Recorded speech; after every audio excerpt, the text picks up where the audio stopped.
Avoid anything with brick and mortar, like things like restaurants and retail. The build out's too expensive. The interest rates on the loans are really high and hard to come by. They just don't make financial sense this year. Service brands are much less expensive and easier to go. In the service segment, I like things with lean labor models, high ticket margin. A lean labor model is a truck-based model with just one or two employees, so you don't have a big payroll. You're not constantly trying to hire people. I really like restoration businesses. I like things like pressure washing, just the traditional kind of services that people need, even in an up or down market. Any of those types of businesses are really good for this time. So look in those segments and look for something that's even-handed throughout the year, that's not really seasonal, and look for something that already has competitors in your market. Don't make the mistake of thinking, if there's competition, I shouldn't do this.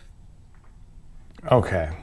So he said there's 3 businesses to buy, and I only heard him talk about 2, trucking and restoration business. And he started out by saying, don't buy businesses that require real estate and build outs.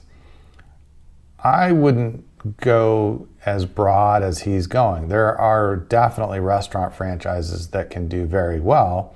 You have to pick the right one and be in the right place. But if I was to be able to say, get a hold of a Chick-fil-A in the right area, I think that could do very well, even with an expensive build out.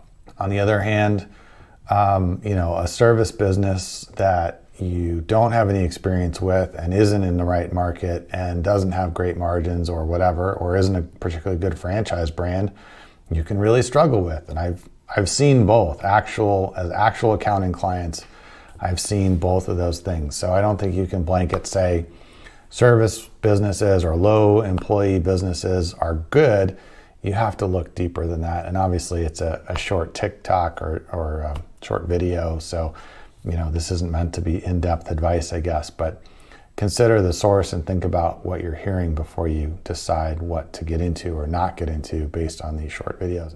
I think trucking has pros and cons, but even though you're not spending a lot on labor, you're spending a lot to buy the truck, even if it's on payments, and high interest rates still apply to that. So I'm not sure exactly how that fit his model. And then pressure washing is okay, but he mentioned having high ticket services, and pressure washing isn't a high ticket service. So in general, I think the premise of what he said is that as far as the title, he did not really deliver on in his talk.